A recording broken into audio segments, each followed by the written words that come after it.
వయసు 36 సంవత్సరాలే. ఫిట్‌నెస్ పరంగా ఎలాంటి సమస్యలు లేవు. టీమిండియాకు 14, 15 ఏళ్ల పాటు సేవలందించిన అనుభవం ఉంది. లాంగ్ ఫార్మాట్‌లో ఎన్నో మైలురాళ్లను అందుకున్నాడు. టీ20 ప్రపంచ కప్ తర్వాత పొట్టి ఫార్మాట్‌కు గుడ్ బై చెప్పినప్పటికీ టెస్టులకు వీడ్కోలు పలుకుతాడని ఎవరూ ఊహించలేదు. కానీ విరాట్ కోహ్లీ మాత్రం అభిమానులకు పెద్ద షాకే ఇచ్చాడు. రోహిత్ శర్మ బాటలోనే నడిచాడు. హిట్ మ్యాన్ వీడ్కోలు చెప్పిన 5 రోజులకే కోహ్లీ కూడా సైడ్ అయ్యాడు. దీనిపై పెద్ద ఎత్తున చర్చ జరిగింది. ఉన్నట్టుండి కోహ్లీ ఎందుకు బై చెప్పాడు? అసలు తెర వెనుక ఏం జరిగిందనేది సోషల్ మీడియాలో హాట్ టాపికే అయింది. కోహ్లీ కెప్టెన్సీ కోరుకున్నాడని, పగ్గాలు ఇవ్వకపోవడం వల్లే హర్ట్ అయినట్టుగాను ప్రచారం జరిగింది. సెలెక్టర్ల తీరు నచ్చకపోవడం వల్లే టెస్టుల నుంచి రిటైర్మెంట్ ప్రకటించాడని టాక్ నడిచింది. తాజాగా ఇదే అంశంపై టీమిండియా మాజీ హెడ్ కోచ్ రవిశాస్త్రి స్పందించాడు. టెస్టుల్లో అద్భుతమైన ఆటగాడికి సరైన వీడ్కోలు దక్కలేదన్నాడు. విరాట్ రిటైర్మెంట్ ప్రకటించిన తీరు తనను బాధపెట్టిందన్నాడు. బీసీసీఐ పైన పరోక్షంగా బౌన్సర్లు సంధించాడు. బీసీసీఐ ప్లేయర్ల మధ్య సమన్వయం ఉండాలన్నాడు. కోహ్లీకి సరైన గౌరవం దక్కలేదన్నట్టుగా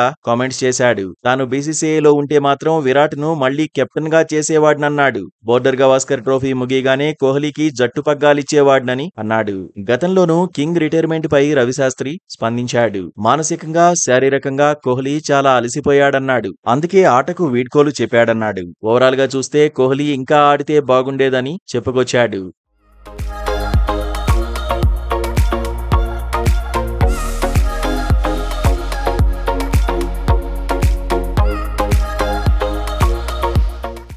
టెస్టుల్లో కోహ్లీకి తిరుగులేని రికార్డుంది. టెస్టులకు గ్లామర్ తగ్గుతోందన్న సమయంలో విరాట్ కొత్త ఉత్సాహాన్నిచ్చాడు. అగ్రెసివ్ గేమ్ ప్లాన్తో ప్రత్యర్థులను చిత్తు చేసేందుకు ప్రయత్నించేవాడు. ఆటకు ఆట, మాటకు మాట అన్నట్టుగా సమాధానం ఇచ్చేవాడు.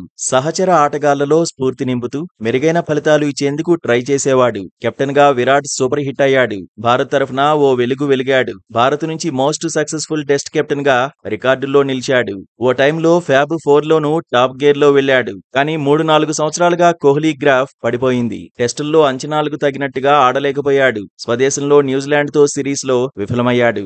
ఆస్ట్రేలియాతో బోర్డర్ గవాస్కర్ ట్రోఫీలో ఒక సెంచరీ కొట్టినా ఆ తర్వాత అదే దూకుడు చూపించలేకపోయాడు. దీంతో విమర్శలు ఎదుర్కొన్నాడు. అయినా మరో 2-3 ఆడే సత్తా విరాట్ కు ఉందని ఫ్యాన్స్ భావించారు. కానీ కోహ్లీ సడన్ గా రిటైర్మెంట్ ప్రకటించాడు. 123 టెస్టులాడిన కింగ్ 9230 పరుగులు సాధించాడు. 46.85 యావరేజ్ ను నమోదు చేశాడు.